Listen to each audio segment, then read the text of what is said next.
বন্ধুগণ, আজকে আমি আপনাদের সঙ্গে শেয়ার করব মুড়ির একটি ভীষণ মজাদার নাস্তা বা স্ন্যাক্স রেসিপি। আর সঙ্গে থাকবে এই রকম চাটনি। আর যেমন দেখতে সুন্দর আর তেমনি খেতেও মজাদার। আর এই জন্য আমি প্রথমে একটা বাটি নিয়েছি। বাটির মধ্যে দিয়ে দেব আমি 1 কাপ মুড়ি। মুড়িটাকে দেওয়ার পর আমি যে কাপ মেপে মুড়ি নিয়েছি সেই কাপ মেপেই আমি 1/2 কাপ দিয়ে দিলাম টক দই। টক দইটা দেওয়ার পর আমি মুড়ির সঙ্গে টক দইটাকে ভালো করে মিশিয়ে নেব। আমার মেশানো হয়ে গেছে। এবার আমি এটাকে ঢাকা দিয়ে মিনিট 5 জন্য সাইডে রেখে দেব। অন্যদিকে আমি গ্যাসের মধ্যে একটা প্যান বসিয়ে দিয়েছি। প্যানের মধ্যে দিয়ে দিলাম 1 চামচ সাদা তেল। তেলটা একটু গরম হলে আমি দিয়ে দেব এখানে সর্ষে 1/2 চামচ আর গোটা জিরে 1/2 চামচের একটু কম, আর গোটা 6 রসুনের কোয়া 2 টুকরো, আদার আর দিয়ে দেব একটা শুকনো লঙ্কা। ঝালটা আপনারা আপনাদের পছন্দ মতো কমিয়ে বাড়িয়ে দেবেন।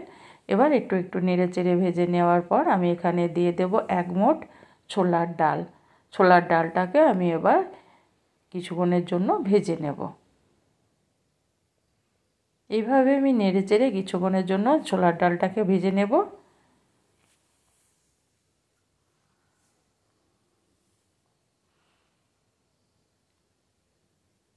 ছোলার ডালটা সেন্ট বেরাচ্ছে, তার মানে আমার একটু অনেকটা ভাজা হয়ে গেছে। এবার আমি দিয়ে দেব একটা মিডিয়াম সাইজের টমেটো। টমেটোটাকে দেওয়ার পর আবারও আমি ছোলার ডালের সঙ্গে টমেটোটাকেও নেড়ে চেড়ে কিছুক্ষণের জন্য ভেজে নেব।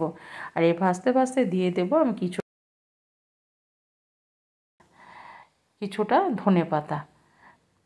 ধনেপাতাটা দেওয়ার পর আমি এখানে দিয়ে দেব বন্ধুরা স্বাদমতো লবণ, আর দিয়ে দেব অল্প একটু শুকনো লঙ্কার গুঁড়ো। এটা দেওয়ার পর আবারও আমি নেড়ে চেড়ে একটু মশলাগুলোকে মিশিয়ে নেব। এবার আমি দিয়ে দেব 2 চামচ, বড় চামচে 2 চামচ জল।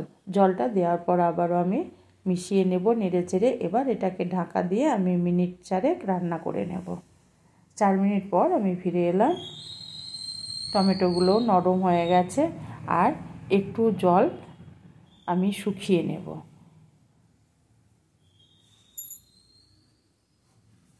জলটা আমার অনেকটাই শুকিয়ে গেছে। এটা আমার রেডি হয়ে গেছে। এবার এটাকে আমি নামিয়ে রেখে দেব, ঠান্ডা করে নেব।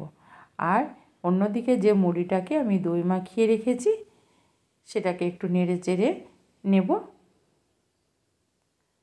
এবার আমি একটা মিক্সিং জার নিয়েছি। মিক্সিং জারের মধ্যে দিয়ে দেব যে দই মাখানো মুড়িটাকে, আর ওই বাটিটাকে ধুয়ে আমি 2 চামচ জল দিয়ে দিলাম। এবার আমি এর একটা পেস্ট বানিয়ে নেব। দেখুন বন্ধুরা, পেস্টটা রেডি হয়ে গেছে। ওটা আমি একটা বাটির মধ্যে ঢেলে নেব। আর এবার আমি নিয়েছি 2টো সেদ্ধ আলু। আলুটাকে আমি হাত দিয়ে ভেঙে নেব। আলুটা আমার ভাঙা হয়ে গেছে। এবার ওই মিক্সিং জারের মধ্যেই আমি আবারও আলুটাকে দিয়ে দেব, আর দিয়ে দেব অল্প একটু জল।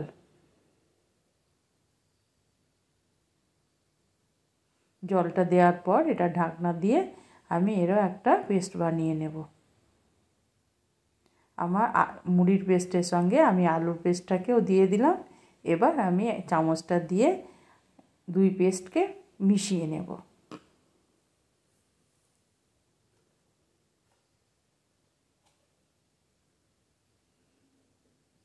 এবার আমি দিয়ে দেব কিছু মশলা। তার মধ্যে আছে পরিমাণ মতো গোটা জিরে, আর দিয়ে দিলাম কিছুটা কুচনো কাঁচা লঙ্কা, 1/2 চামচ দিয়ে দিলাম কালো গোলমরিচ গুঁড়ো, আর স্বাদ মতো লবণ, আর দিয়ে দেব কিছুটা কুচনো ধনেপাতা।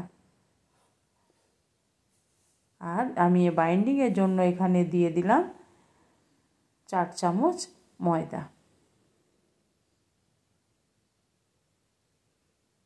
ময়দাটা দেওয়ার পর আমি হাত দিয়ে সমস্ত উপকরণগুলোকে ভালো করে মিশিয়ে নেব। আর মিনিট 5 জন্য এটাকে আমি ঘুরিয়ে ঘুরিয়ে ফাটিয়ে নেব। হ্যাঁ বন্ধুরা, খুব কম মশলা দিয়ে একটা মজাদার স্ন্যাক্স রেসিপি, খেতে কিন্তু ভীষণ মজাদার। এইভাবে আমি মিনিট 5 অনবরত ফাটিয়ে নেব।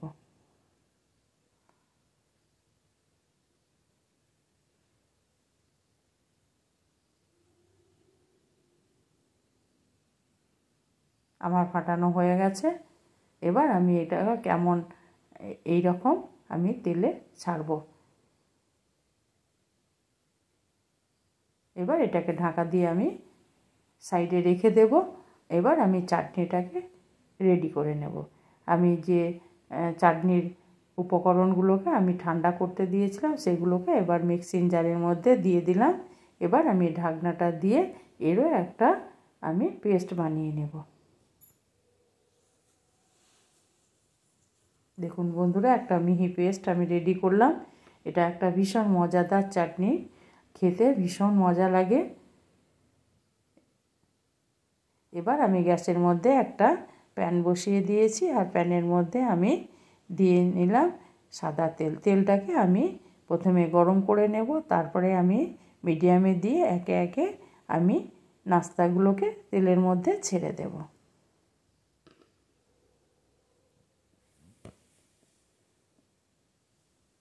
এক পিঠ আমার শক্ত হলে তবে আমি এগুলোকে উল্টাবো। আমার দেখুন বন্ধুরা, নেড়ে চেড়ে দিলে এগুলো সরে যাচ্ছে, তার মানে আমার একটা পিঠ মোটামুটি ভাজা হয়েছে। এবার এগুলোকে কাঁটা চামচের দিয়ে আমি ঘুরিয়ে ফিরিয়ে উল্টিয়ে নেব।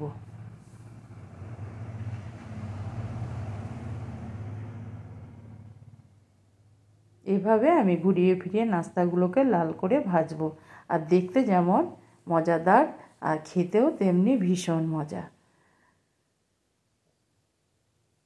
হ্যাঁ বন্ধুরা, একবার বাড়িতে ট্রাই করে দেখবেন, যে খাবে সেই নাম করবে। এইভাবে ঘুরিয়ে ফিরিয়ে আমি নাস্তাগুলোকে ভেজে নেব। হ্যাঁ বন্ধুরা, যদি আমার ভিডিওটা ভালো লেগে থাকে তবে অবশ্যই একটা লাইক করবেন। আপনাদের একটা লাইকে আমাকে নেক্সট ভিডিও বানাতে সহযোগিতা যোগায়। এইভাবে আমি সমস্ত নাস্তাগুলোকে তেল থেকে উঠিয়ে নেব। আবার বাদ বাকিগুলোকে আমি আবারও একইভাবে তেলের মধ্যে ছেড়ে দেব।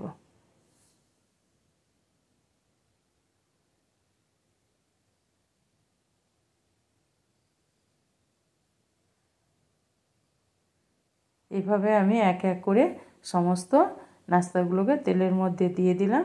এবার আমি চামচ দিয়ে এক পিঠ হলে চামচ দিয়ে আমি নেড়ে চেড়ে এগুলোকে উল্টিয়ে নেব।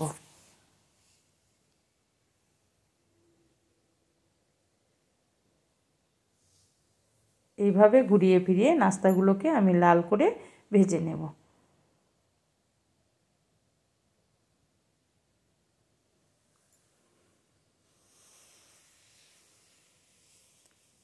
দেখুন বন্ধুরা, নাস্তাগুলো কালার এসে গেছে। এবার এগুলোকে আমি তেল থেকে উঠিয়ে নেব।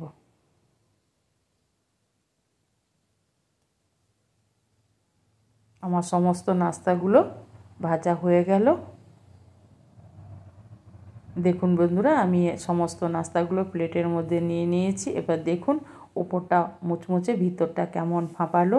আর যেমনই দেখতে সুন্দর তেমনি খেতে কিন্তু মজাদার। আর সঙ্গে যদি থাকে এরকম চাটনি, জমে যাবে।